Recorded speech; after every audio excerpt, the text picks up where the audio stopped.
Strategy: choosing a niche. I promised in the last video that we were going to go to some rather different places in this training. That's true, but before we get into the interesting stuff, I first want to cover something more basic: the process of choosing a niche and coming up with a brand. What you might not realize is that this is actually one of the most important aspects of being a successful blogger. Your fate is sealed as soon as you choose a brand, or fail to. So it's very important to give this the time and the attention that it deserves. Choose your niche. First, you're going to choose your niche. Entire trainings have been created on how to do this, but I'm going to simplify the matter for you incredibly by saying this. The niche you pick should be the subject that you are most passionate about. That is all there is to it. You might protest at this point and tell me that there's no money in knitting or Marvel Comics or Feng Shui. Whatever you're into, you've probably been taught that the big money is in health and fitness, or it is in finance. Get that idea out of your head and focus on writing what you know and love. This is so important because this is something you are going to be spending hours on every single day of your life for years to come. If you want to become a top blogger, remember we're not talking small hustles here, then you need to put in the time and you need to know the subject matter like the back of your hand. You're going to have to write this content yourself too, which is just one more reason that it needs to be something that you understand and that you love. What a lot of people do is to pick a niche that they are only somewhat interested in that they think can make them money. Then they hire a writer to fill it with content and they wait for their site to grow.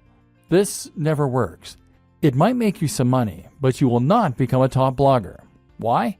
Because this strategy isn't going to bring anything new to the table and won't have your personality. Let's say you're writing about fitness. In order to be a top blog, you need to be contributing either the most comprehensive and accurate information out there so that you are a top resource, or you need to be contributing new ideas that no one else has come up with. You need to give your unique take on that matter and provide interesting insights and ways of looking at things that other people won't have considered. You need to do this in your own voice, in a way that lets people know what you're about, and that makes people want to keep on coming back to your site. If you hire a writer, then even the best writer in the world is going to give you content that is generic. They won't use their own personal voice because they're ghostwriting, and they won't contribute completely new information. That's because they're writers, not experts in that niche.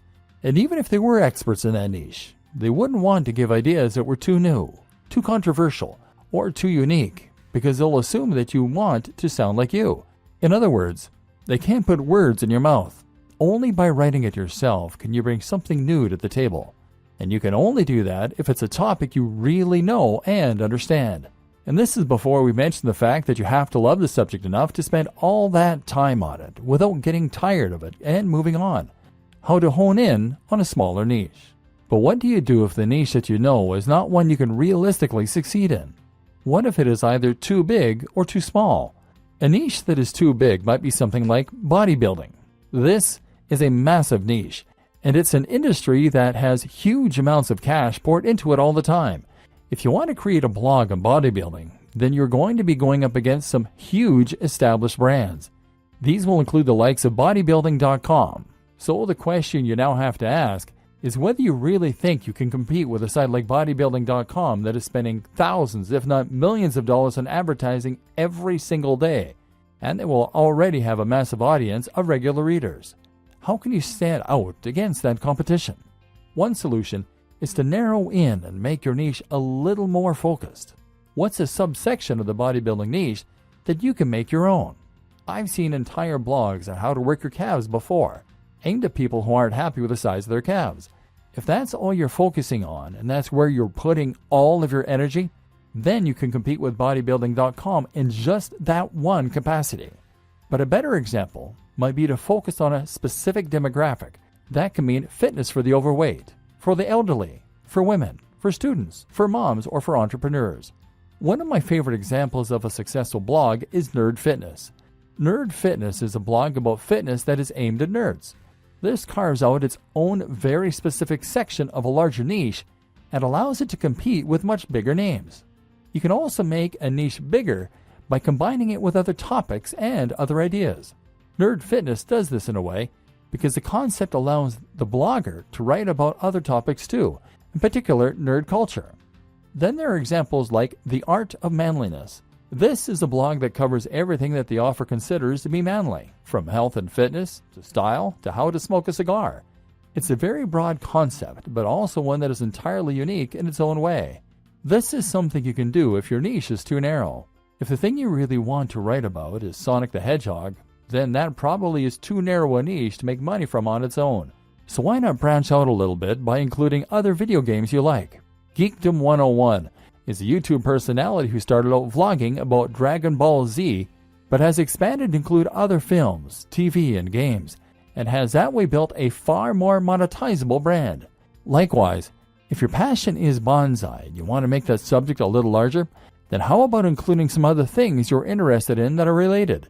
Perhaps Japanese culture, horticulture, art, philosophy, painting.